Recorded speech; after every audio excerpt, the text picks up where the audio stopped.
You're listening to an Airwave Media Podcast.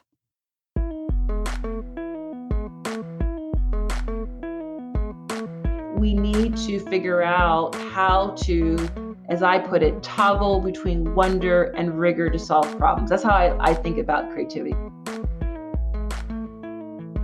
Hi, everyone. I'm Amy Devers, and this is Clever. Today I'm talking to Dr. Natalie Nixon. She's the founder and president of Figure 8 Thinking, a creative strategy and design research consultancy where she helps leaders apply creativity and foresight to achieve transformative business results, and author of The Creativity Leap, Unleash Curiosity, Improvisation, and Intuition at Work. Born and raised in Philadelphia, her story takes us all over the world, from running a hat business in New York City during the early days of hip-hop, to making bras and panties and learning female leadership dynamics in Sri Lanka, to earning her PhD in design management in London. Her experiences are vast and varied and have all added up to the creative strategist, hybrid thinker, boundary spanner, and all-around fascinating person that she is. Here's Natalie.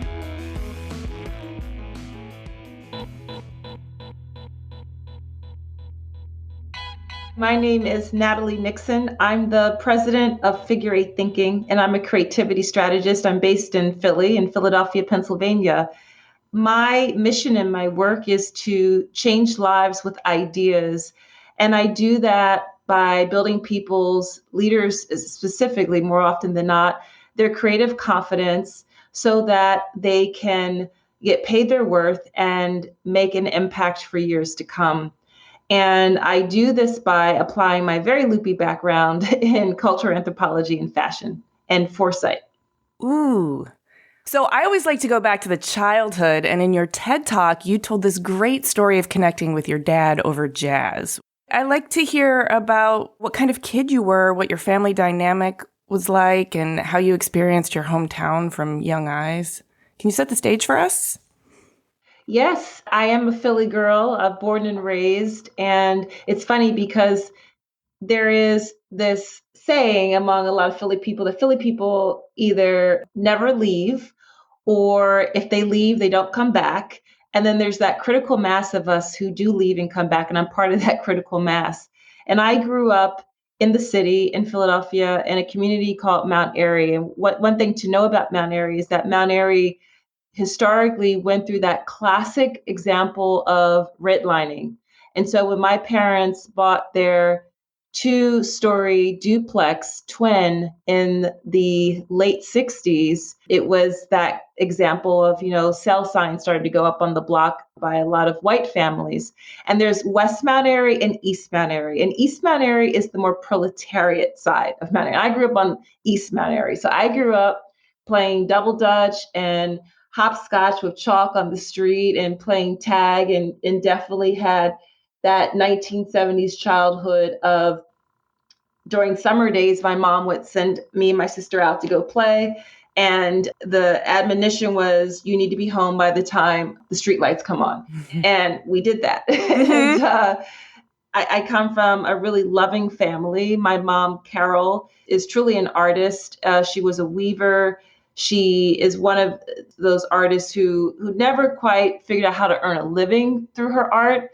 And my parents made the choice that my mom stayed home with us as we were growing up. And she, like so many women in the 80s, is the time of, remember Dolly Parton and Jane Fonda, that movie? 9 to 5. 9 to 5. In the early 80s, by the time we were tweens, she went back out into the job market. And my mom ended up being an executive assistant to some of the top researchers at Merck. My father was an incredible man. He died in 2012. He was a big jazz hit, as you've already referenced, and he had an incredible work ethic. And he made the majority of his income as a pharmaceutical sales rep. His dream was really to be a dentist. He ended up getting a degree in dentistry from McGill University in Montreal. But he was a real hustler, and he was what can be called a race man. He was incredibly proud of being a Black man in America. He was actually named after Frederick Douglass, so his name was Frederick Douglass Weathers.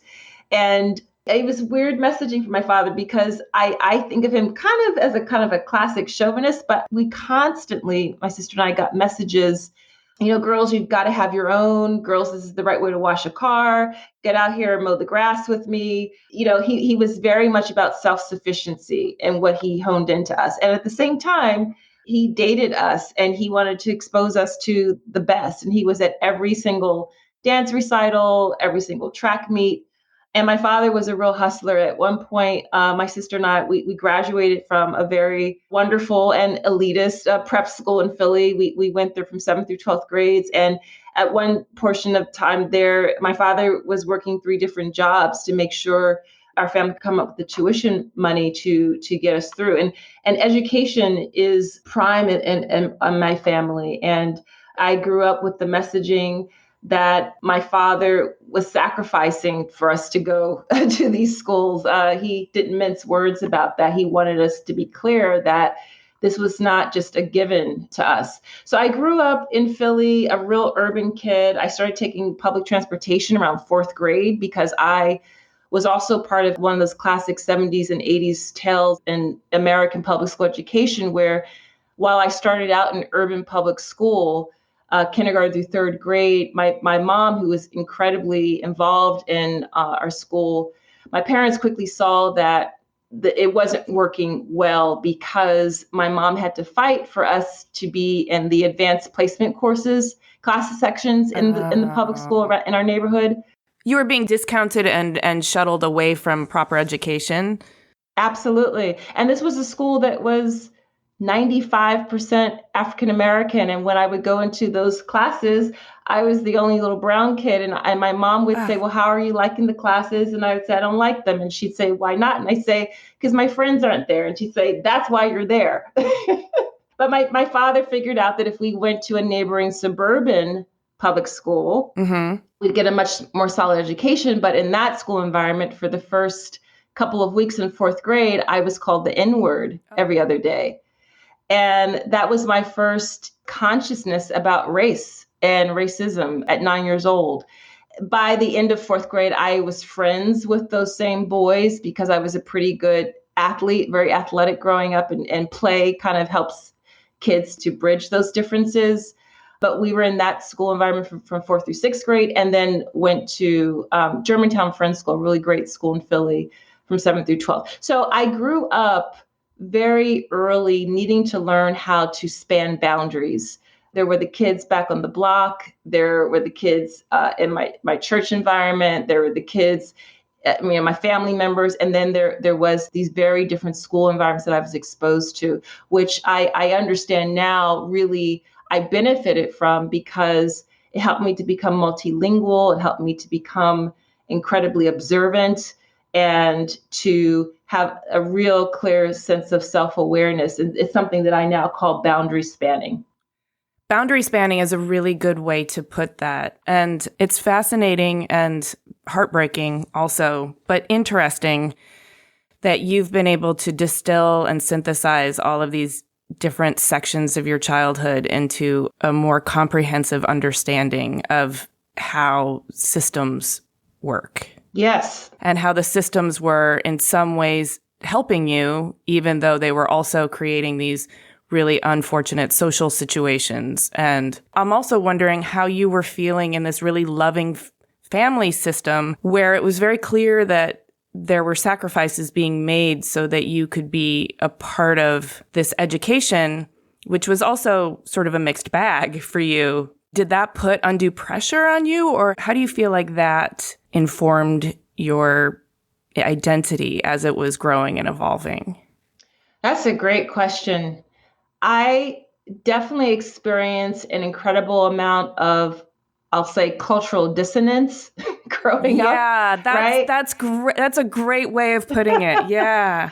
Now that I'm older, I don't know that experience was incredibly rare. I'm African American. There are so many African American, Black and brown people in our country who grow up dealing with that sort of cultural dissonance. And perhaps it was a situation of, take your medicine now or take it later. I think eventually I would have needed to adapt. I would have needed to figure out how to be multilingual. I would have needed to figure out how to convert my perceived deficiencies, my perceived disadvantages, fill in the blank, into assets. And I've got to be honest, that didn't happen immediately at all. And I like the way you use the word systems in your question, because being a boundary spanner means you really are learning to be a systems designer. When you are on the margins, no matter what it is for you, in my case, it's typically been because of my ethnicity and my gender. But every person listening to this has had some experience where they have been on the margins. And the gift of being on the margins, I now understand, is that it gives you incredible perspective. Because I am a Black woman who is highly educated, who has a confidence about myself, when I walk into a room where I'm typically the only one or one of a few, what that has meant is that I need to, in pretty quick succession, identify the power dynamics. I've been able to cultivate incredible political savvy. I have really poignant EQ. A lot of Black Americans joke that being Black in America means that you are excellent at making white people comfortable with you. You really are good at it. Like it's you don't even realize until after like that's a pretty savvy move that you constantly have to do, is to make other people comfortable with your presence. In my 20s, I had my hands on my hips a lot. I was like, this isn't right. This doesn't make sense that there's so few of us in these rooms at these tables. And then I shifted in my early 30s. And that was because I realize now it was because no matter how much my mom and dad had been trying to explain this to me for years, I'll put that aside.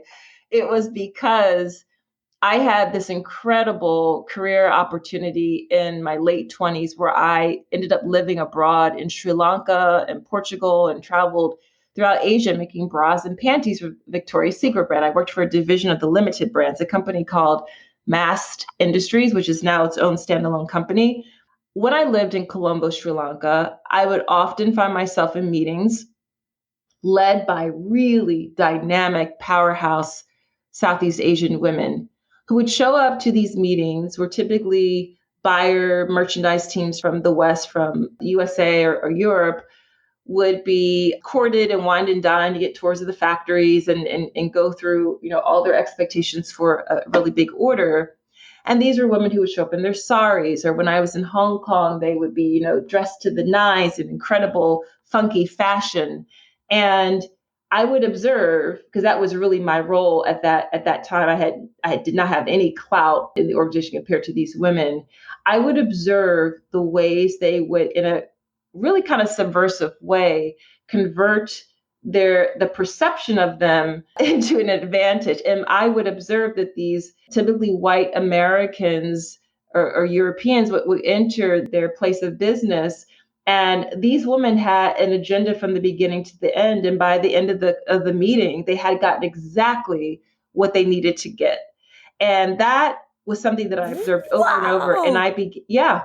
So fascinating. And because you had this heightened sensitivity to all the boundary spanning and the perspective from the margins and the EQ that you talked about, you can read the room and see the emotional and power structure topography, even though it's technically invisible, you can read it. So when you go into these experiences, all of this is demystified for you because you have this, I guess, extra toolkit or really honed toolkit that you're working with. And so that must have been informative to see how that played out.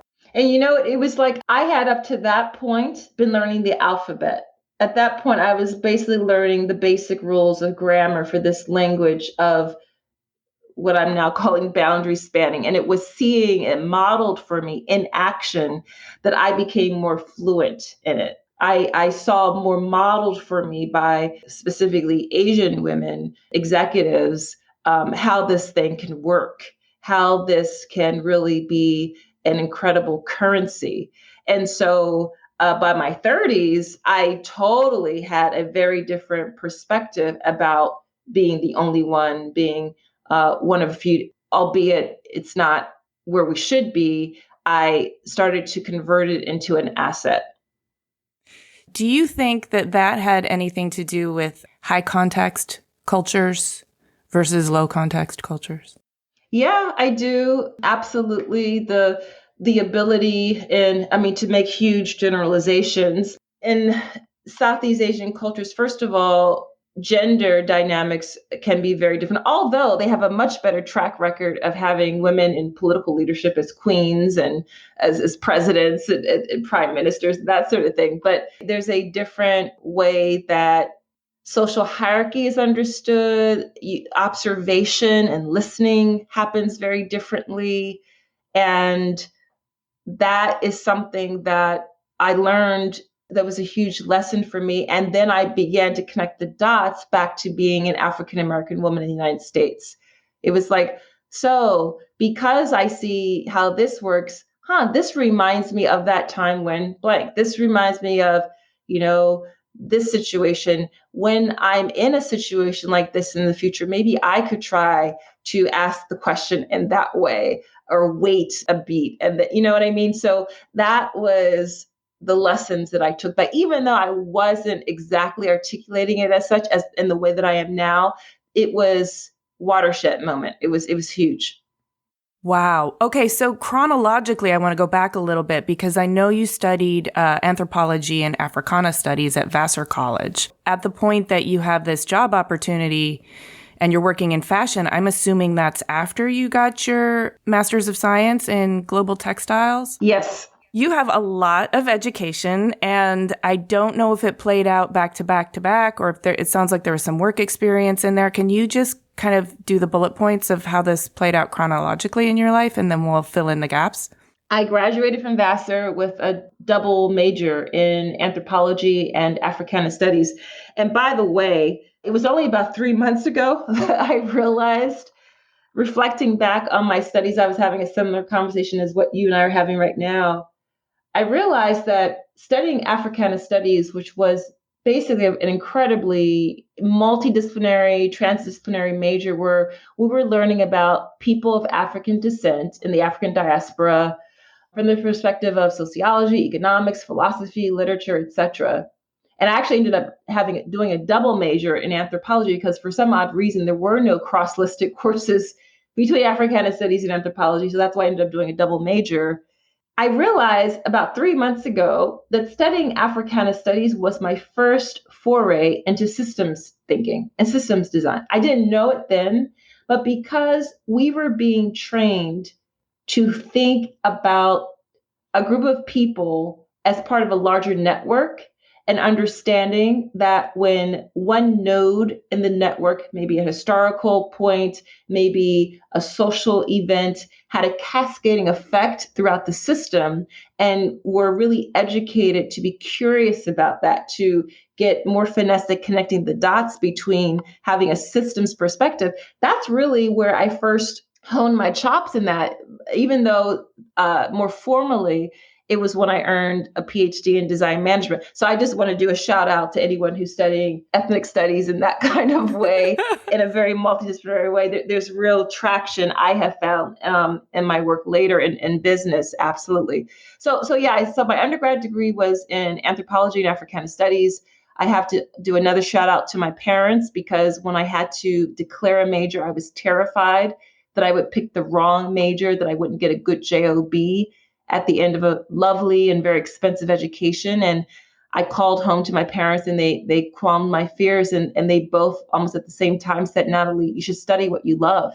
And my father said to me, if you study what you love, you're going to have to turn down opportunities. And he has never been wrong about that. When you study what you love, when you're doing what you love, no one has to tell you to stay up longer, get up earlier, put in the extra time. And so that is such a gift from your parents to give you that. Huge gift. It was this load that lifted off my shoulders. So that's what I studied undergrad. And I was given that permission by them to follow my heart. I then worked a very short stint in city government in New York City. Then I became a middle school English teacher at an amazing school in Manhattan on the Upper West Side for poor, smart kids. And in the middle of all this, I started a hat design business. And I started Nat's Hats. I love you. Yeah. Nat's Hats? This story just gets better and better. Well, I started Nat's Hats out of need. I couldn't afford to buy all the little pretty frocks and all the boutiques in Manhattan. So I started sewing everything. I sewed my winter coat. I sewed outfits for work because my mom taught us to sew when we were girls, like 8, 9 years old. And my friends would say, Nat, you should sell this. I would totally buy this. And I would say, oh, I can't sell this. I just make it because I can't afford anything. And on one of my many subway rides back and forth between work and home, I started dreaming about maybe I could do that. And if I did start a little fashion business, what would I want to make and what would I call it? And I thought, Nat's Hats, it's fun, it rhymes, and hats are easy and cool. This is the beginning of hip hop as well in New York. For context, what kind of year are we talking about? So this was between 1991 and 1994. So this was like Mary J. Blige was the 411. This was Spike Lee and the Marcellus brothers were blowing up Fort Greene, Brooklyn. This was all the parties in the meatpacking district were literally in like abandoned warehouses. The meatpacking district was not what it is today. And it was one of those moments you don't realize. I am Gen X and I'm part of the generation that launched hip hop, and we had no idea what we had started and what we were a part of. And it's pretty awesome when you think about it in that way. But doing Nat's Hats, which was totally this entrepreneurial wing and a prayer, taught me so much. The business was never profitable, to be quite honest with you, but I learned that I loved bringing something from concept to market. And my hats were sold in little boutiques in Manhattan and Brooklyn, a few in Philly, where I'm from.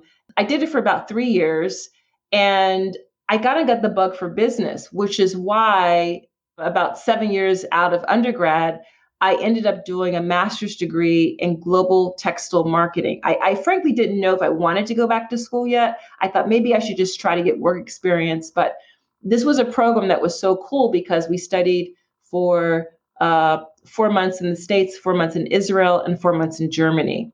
So I finished that degree by age 28, and then I was hired by Mast Industries, and that's when I got to make bras and panties all around the world for the Victoria's Secret brand.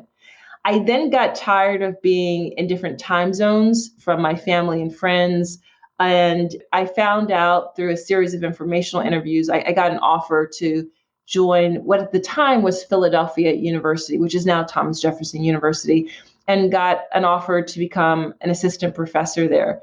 And about 5 years into being an assistant professor, I was promoted to associate professor. And by then, my mentors were recommending that I earn a PhD. They said, you love teaching, you're a great professor. This will just give you a lot more options in higher ed. And frankly, I was really dragging my feet because I was like, I really don't need to prove to anybody how smart I am in a little itty bitty topic, which is how I thought about, doctoral studies. Looked at a few programs in the States, realized none of them were really cut out for me for where I was in my life. And I was on my way to London in 2005. And a week before I left, a friend sent me an email and said, have you heard of this field? It's called design management. It's totally you. And I had never heard of it. I Googled it. It turned out it was huge in the UK and in Europe. And I then looked up if there were, academic stuff related to it. There were. And I basically just emailed directors of doctoral programs in design management at Leeds, Manchester, and Westminster and said, I'll be over there next week. If you have some time, I'd love to chat with you. And long story short, I ended up doing my PhD at the University of Westminster in London. And the Brits have a very different approach to the doctoral process. They have a timeline. They have a deadline. So I had to finish in 3 to 4 years, or else the clock would start over. And it's much more like an independent study. So, which is the good news, bad news. They give you enough rope to either fly or hang yourself. So I was working full time while earning my PhD in the field of design management. I focused more specifically on service design. And that's where you heard a lot of the ideas in that TEDx Philadelphia talk I gave in 2014, that the future of work is jazz, that the most innovative organizations are actually improvisational. That was totally an outgrowth of my doctoral studies. So Design management, for our listeners and also for me, can you give us an overview of what that might mean academically and what it means professionally? Sure. So design management really started out as a field to address the hybrid work that designers often have to do once they reach management level. They have to apply their skills, craft, technical know-how around design, but they also need to start managing people, and they need to start understanding much more explicitly the business impact of design. And so from an academic perspective, it was this emerging field that people realized should be addressed. It was incredibly hybrid. You've already gotten a sense that I really am drawn to interdisciplinary hybrid fields. And so it was really this kind of catch-all for the intersection of design and business is kind of the short end of it. And then you will see in some companies there actually are titles of design managers, which in the academic realm, it started to grow a little bit beyond that. So that's why service design is sometimes an area in those programs, and experience design and emotional design, all cool hybrid mashups of words and of practices that I just found super compelling. After achieving your PhD, Dr. Nixon, I mean, that's pretty cool. Thank you. Did you want to go back into academia, or is this about when you conceived of and felt compelled to form your consultancy, Figure Eight Thinking?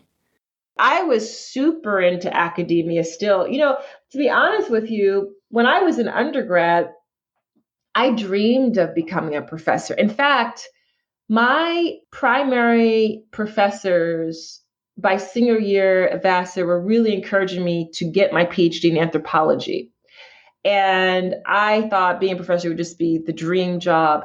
And what happened was, so I had done my undergraduate thesis on Black women's hair culture. And what's interesting is I did my thesis on Black women's culture after having lived abroad in Brazil my junior year. I was in Bahia, and I was just observing how the whole hair thing, how it showed up differently for Black Brazilian women than Black American women, and took that topic and ran with it when I got back to write my thesis. And my professors were like, "This is awesome. You should consider this." So I remember I attended a meeting of the American Anthropological Association. I'm probably botching up that name.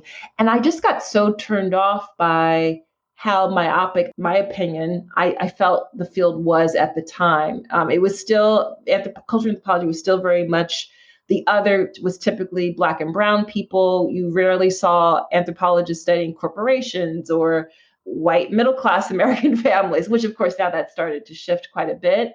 But I just felt like, I think I want to work a bit more. I don't think this is quite for me. So fast forward, after working in industry, I'm now a professor. I've completed this PhD. I'm still loving academia. I'm loving the way I believe I can contribute to it. And we had a new president come on board at the university, Steve Spinelli, another very hybrid thinker. He was co-founder of Jiffy Lube. He had a PhD in economics. As he came on board, I would start chirping to him and the provost's office and any leaders, deans who would listen to me.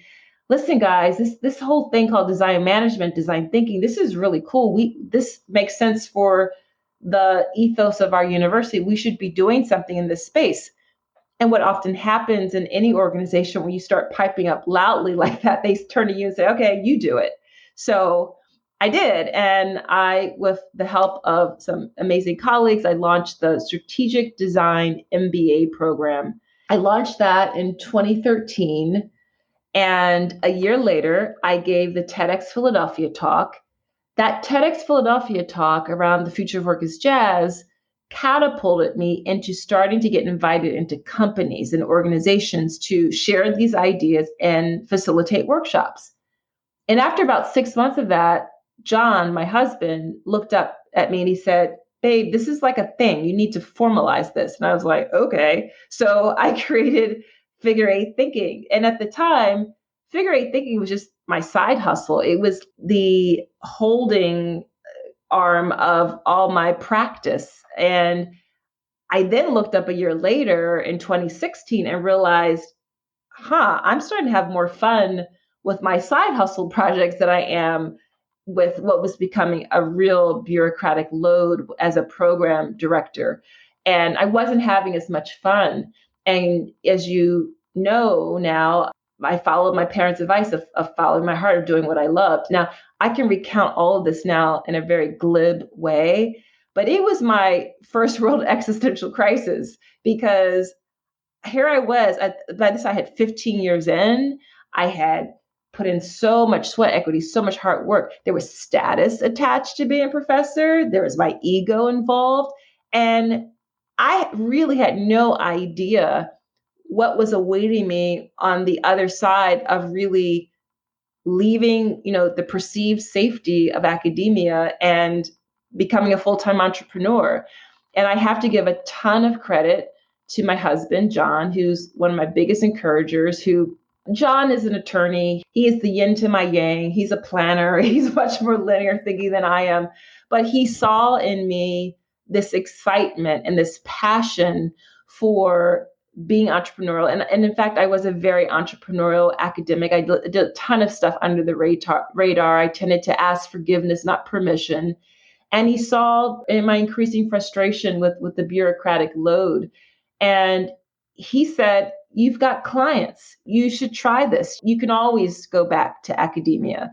It was about a year of personal work. I call it now my year of developing my own creativity hacks, which I've now converted into a course. It's called Your Creativity Leap.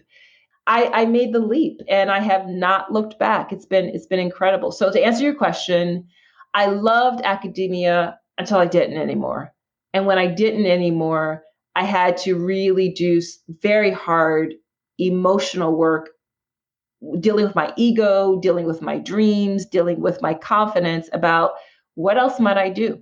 Well, and there's a lot of uncertainty in the entrepreneurial sphere. You've already had a taste of it with Nat's Hats, and so you know it can be a complex hustle.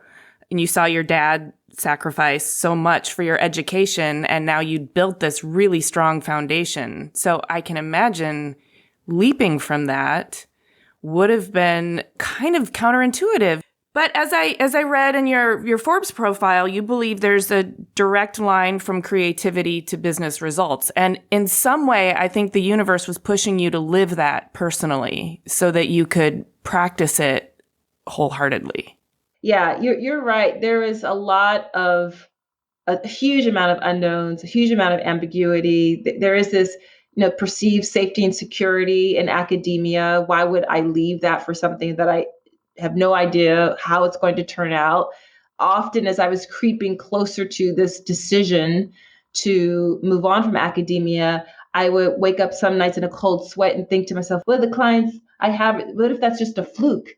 What if the only reason they really like me is because I have the halo of academia? Like, will anyone pay me to do this work? Once I step out on my own. I'll tell you something funny. For the first year after I left academia, I feel like it was about on a weekly basis. My mother would call me, or when I would be with her, she'd say, she would think she's being slick, and she would just kind of calmly bring up the top. But she would say, "How are you doing? Are you okay? Are you, do you regret that you left?" And I'd say, "Nope, I'm good." And then that shifted to like monthly, and then once a quarter, and now probably like twice a year she'll ask me. So, I'm coming from a place where, like, what are you doing? Like, you're fine, you're good.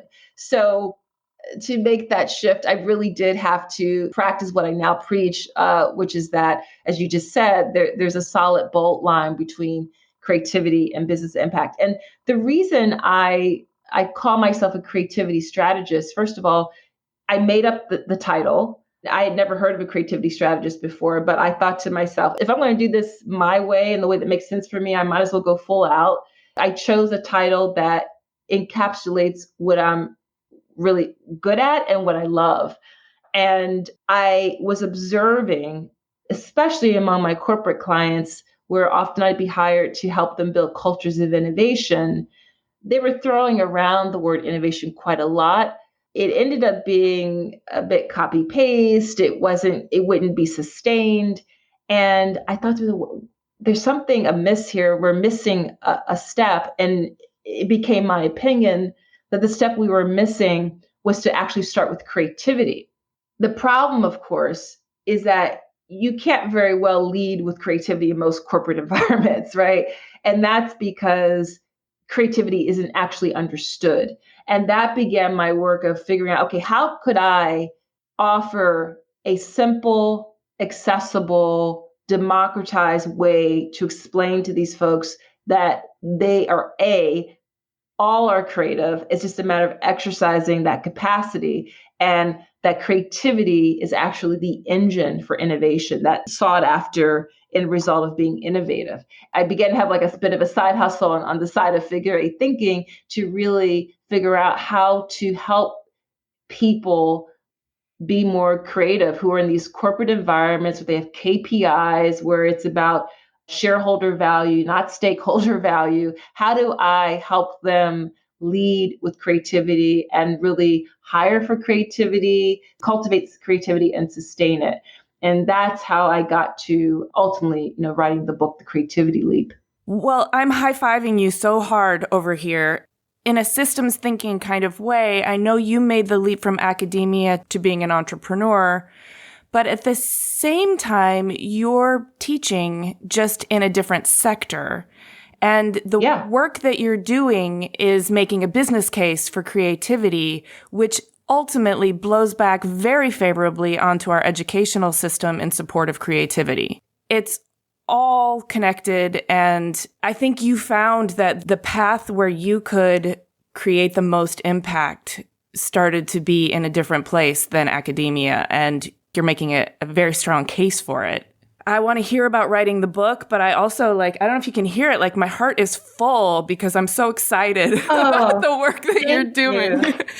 I'm in academia right now. I'm a full-time professor of furniture design at Rhode Island School of Design. So I have very strong feelings about empowering creative agency in people, and also strong feelings about economic drivers that are creativity based. So more power to you. Let's talk about Creativity Leap, because this is a really exciting book that you've written that anybody can get their hands on.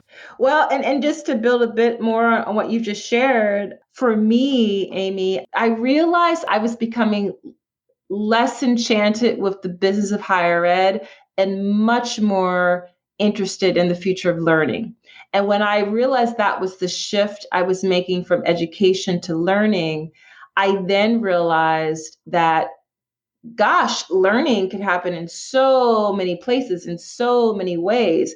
And so my mission of changing lives with ideas, which is what got me out of bed every morning when I was an educator, it's still what motivates me and drives me in my work with my clients. And I even have, I think it's right now download on my website. It's about the business ROI of creativity, that when we are creative, we necessarily, especially in organizations, you've got to have more inventive thinking. And when you have more inventive thinking, that means you uncover different business models, which lead to new strategic partnerships, which result in new revenue streams. That's a business impact. When you're more creative, you ultimately can drive creativity further when you collaborate, which, let's face it, collaboration is hard. People want to just kind of stay in their silos. I get it. But there's this proverb, I think it's an African proverb, that alone faster, together further. And when we collaborate, especially in creative endeavors, we have to unpack our jargon. We have to learn new jargon. We have to start answering questions about the way we do things. We can pose questions to others. And when we collaborate, we end up being more productive, which leads to increased efficiencies. And when efficiencies increase, costs go down. That's a business impact of creativity. And there's a few more that I list, but those are just a couple of examples of how creativity is not this frilly woo-woo addendum. It is all of us are hardwired to be creative. What I talk about in the creativity leap is that we have ghettoized creativity among artists in the arts, which isn't fair to artists. Creativity is the means to the end for artists, but creativity is the means to the end for every great engineer's work and scientist's work and entrepreneur and techie's work and educator's work. We need to figure out how to as I put it, toggle between wonder and rigor to solve problems. That's how I think about creativity. I define it as toggling between wonder and rigor to solve problems and produce novel value. It could be social value, financial value, cultural value. And in the book, I try to be both inspiring and super practical. So each chapter ends with creativity leap tips for the individual, for the organization. And it wasn't enough for me to just end on toggle between wonder and rigor to solve problems. That's how you be creative. I realized it would be helpful to offer people ways to exercise that. And that's where my 3I framework comes in handy. So the 3Is are inquiry, improvisation, and intuition. Those are the ways we can exercise and get better at toggling between wonder and rigor. Just to back up a little bit, can you elaborate on what you mean by wonder and rigor as the two main sort of arms of creativity and how they work together to solve problems? Yes. Wonder is about awe, audacity, asking big blue sky, what if questions. And wonder is also about pausing. It did not escape me that right now during the COVID quarantine, we have this big pause, especially in the beginning months. That was very difficult for a lot of people, for a lot of organizations. But it's really an opportunity to engage in wonder, to redesign our relationship with time, to redesign our relationship with our work, with our family members, with ourselves. Rigor is about discipline and time on task and incessant practice and showing up over and over and over again. And rigor is not sexy. It's often very solitary work. And it was important for me to have people understand that both of those domains, wonder and rigor, are essential in creativity, because I was tired of people say, oh, I'm not a creative type, or I'm not creative because I can't, fill in the blank, paint, sing, draw, dance, etc. That creativity is hard work, which may be more of the reason why we don't see it showing up, because it's hard. I listened to a great interview on the podcast Hello Monday with the actor Laura Linney, and she talked about how there's always this moment in every live theatrical engagement she's done during the rehearsal process where the cast hits a wall. It hits a wall of just ambiguity, and all the things they thought that they were rah-rahing about the beginning stages of rehearsals and had such clarity on, you hit these walls. And she just talks about how artists are exceptionally good at sitting with the discomfort of ambiguity, because artists realize you've got to fall in love with the process. And what's happened in our educational systems is that not all, but a lot tend to err on the side of what's the answer? What's the solution? Fill in the dot with your number 2 pencil and don't draw outside the dot, versus being educated to explore process. Because the truth is, this whole concept of there's one right answer is also really doing a disservice to critical thinking. Right. Even let's take a subject like math. Even though I never considered math to be my forte, the best math teachers I had, you could arguably say, well, in mathematics, there's one answer, right? But my best math teachers were much more interested in how did you get to that answer and all the different ways you could get to that answer, right? It was still about process. The other thing that happens when we err on the side of the solution, what's the answer, is that we stifle curiosity. We stifle, right? We stifle the encouragement for people to ask a different question, ask a better question.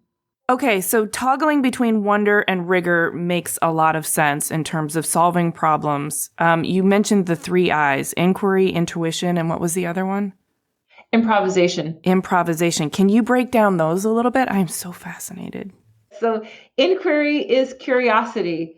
It is fundamental to being creative. Knowing how to ask questions is learned behavior. Actually, maybe it's not, because when we're small, like toddler age, we're so good at asking questions, because we understood at that young age that inquiry is the beginning of exploration, experimentation, and discovery.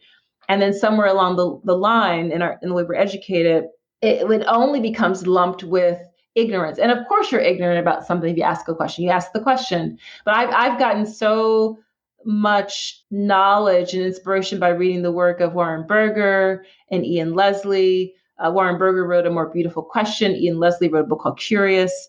And, Warren Berger reminds us that asking questions is a way of thinking. What if we had more schools where you rewarded more for the questions that you pose and then the pathways of discovery you took on? What if more of our work cultures were ones where curiosity was modeled in leadership? So that's inquiry. Improvisation is not about being able to do a really great jazz riff solo. It's not about being a great comedic improv, stand-up comedic artist. It's about being adaptive. It's about the build. Anyone who's taken any kind of introductory improv workshop knows it's about yes and, not yes but, or a flat out no. Mm-hmm. And that's what I mean when I say it's about the build. It's about being super present, actively listening. That's what it means to be improvisational. Improvisational systems are adaptive. They are emergent, and they're self-organizing. We see that in jazz music. We see that in nature, in the way forests grow over eons. And we see that in the way our bodies heal. These are all complex systems. Creativity is a complex system. And then intuition, I define intuition as pattern recognition. Intuition is key to decision making. I interviewed over 50 people for the Creativity Leap, and all successful leaders acknowledge intuition coupled with their decision making. And intuition is like a sonar and a muscle. The more we use it and listen to it, the stronger it gets, the clearer it gets. And the more we ignore it, the flabbier it gets and the dimmer it gets. I participated in a great conference series called BIF some years ago, the Business Innovation Factor. The year I presented, Kelly Black presented. But Kelly Black is an executive coach, and she talked about the vagus nerve in her talk. It was the first time I'd ever learned about it. And the vagus nerve is, each of us is equipped with this internal antenna. It's the only nerve that extends from your cranium down through your heart into your gut. And so there really is something to when we say, my gut tells me. Yeah. Right? Or my heart is telling me, like it literally is. Like there's this heart wiring in us to connect them. So we're doing ourselves a real disservice when we don't try to teach it and have people explore it in business school, in law school, in medical school. Oh, I love hearing this. I agree with you wholeheartedly. And one of the things that came up for me as you were talking about this is how we equate inquiry with ignorance culturally at a certain point. The asking of questions is not met with the kind of reception that it should be. And I think this sort of cousin to ignorance is exasperation. I can remember so many times my questioning just being met with exasperation from people who probably didn't know the answer and so didn't want to entertain my questions because they were uncomfortable with their own, I guess, perceived ignorance, or just didn't find the value in my questioning. And I feel like those are like little toxic vapors that kind of squish curiosity as we grow. I love that. Or suffocate curiosity. And just to put another point on it, I love that you framed so much of your work around the business ROI of creativity, because one of the most damaging myths, I think, that is pervasive throughout culture is that artists are both tortured and starving. And that automatically creates a situation where parents want to dissuade their children from pursuing the creative arts because they feel like it's not a secure or happy future for them. That subtle dissuasion turns up in all of these different ways. Sometimes it's exasperation. Sometimes it's encouraging them to study something that's less creative. Before we wrap up, I want to know a little bit more about you personally, if you're willing to share. I read that you love dance, and yes. You've also talked about kinesthetic learning and how like rocking back and forth with your dad, listening to jazz music was a way of connecting. And so I wonder if you can elaborate on like how dance and music fulfills a need for you. Well, it turns out that while I did not go on to become a professional dancer who earned her living through dance, I use dance constantly, my dance training. So I started out studying Horton technique, modern dance at age 4. And it was in a very hippie environment. And my mom says that she first put me to dance class because she would observe that from my playpen as she was doing her own exercises, I would be mimicking her. I also think it's because I'm incredibly clumsy to this day. There's a joke among dancers that, if it's not choreographed, dances are a bunch of klutzes. But what dance taught me was curiosity about other cultures, especially through music. When a piece is set to a different type of music and you learn really, as a dancer, you're telling stories through movement. And I think about choreographers as systems designers because they are having to zoom out and put movement and pattern together in a way that will tell a story from so many different angles and dimensions. Dancers are trained at seeing movement outside of their body, incorporating it into their own body, and then executing it in a way that is meaningful and makes sense to others. Dance taught me incredible discipline.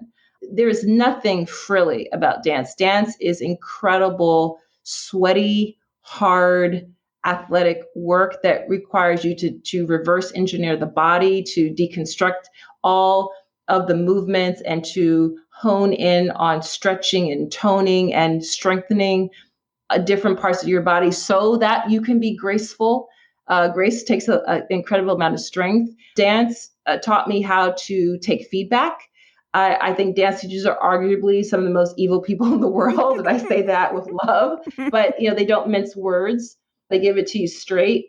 I often thought about why were so many of my dance teachers so tough? And I think it's because they were trying to prepare us for a world that's really unforgiving. I mean, the audition process is tough. You show up and you either make it or you're cut, and then you got to show up again and you show up again.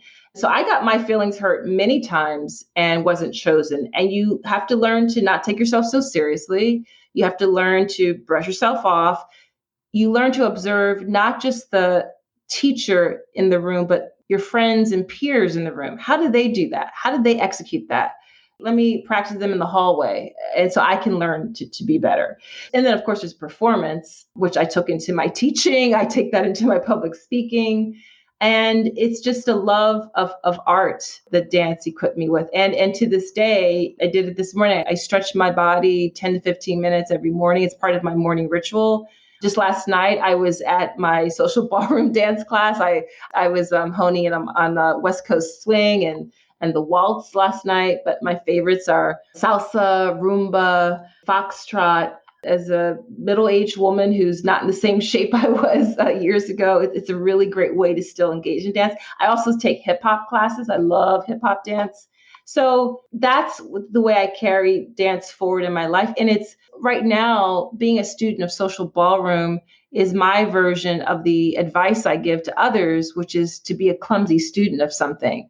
I'm not good at the waltz. I keep messing up at the same point in West Coast swing. And I have to practice those 3 eyes, asking the question differently, improvising, following my intuition. And that's activating neural synapses in my brain that when I come to my daily work, I show up with a creative confidence, right? I don't take myself so seriously. I dare to ask a question to a client, even though I might be hesitating initially. I go ahead and I ask it. All of those elements are the value for me of what dance has brought to me. But for anyone, whatever your jam is, whatever rocks your boat that you want to be a clumsy student of, please do it, because it will build that toggling between wonder and rigor that you can then transfer into your work. That was more than I could have even hoped for. Thank you for filling that out so beautifully. And I have one last major, and it's a big one, major question for you. As a foresight practitioner and somebody who thinks about the future of work and the future of learning, and in general, you think about the future a lot, I feel like we're in kind of a moment where all of the thinking that we did about the future last year went through a major realignment. So as you're thinking about the future now, what do you think? I feel optimistic because I believe that because creativity loves mess, and we're in a lot of mess right now, more increasingly we will see people lean into going far beyond the boundaries that we've typically explored to figure out how to problem solve, because we have to. I take great hope in that. And we're also at a time when we're in this fourth industrial revolution where technology is ubiquitous. And that actually is going to make more room for the human to show up. So for those reasons, I'm a practical optimist, and that's why I'm optimistic. More room for the human to show up. I want to be there for that. Thank you so much.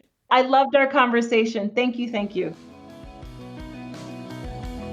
Hey, thanks for listening, everyone. To see images of Natalie's work and read the show notes, click the link in the details of this episode on your podcast app, or go to cleverpodcast.com, where you can also sign up for our newsletter.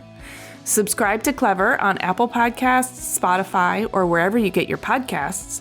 And if you like these interviews, would you please do us a favor and rate and review? We really appreciate it. We also love chatting with you on Twitter, Instagram, and Facebook. You can find us at Clever Podcast, and you can find me at Amy Devers. Clever is produced by 2VDE Media with editing by Rich Straffolino, production assistance from Laura Jaramillo and Anushka Stefan, and music by L1011. Clever is proudly distributed by Design Milk.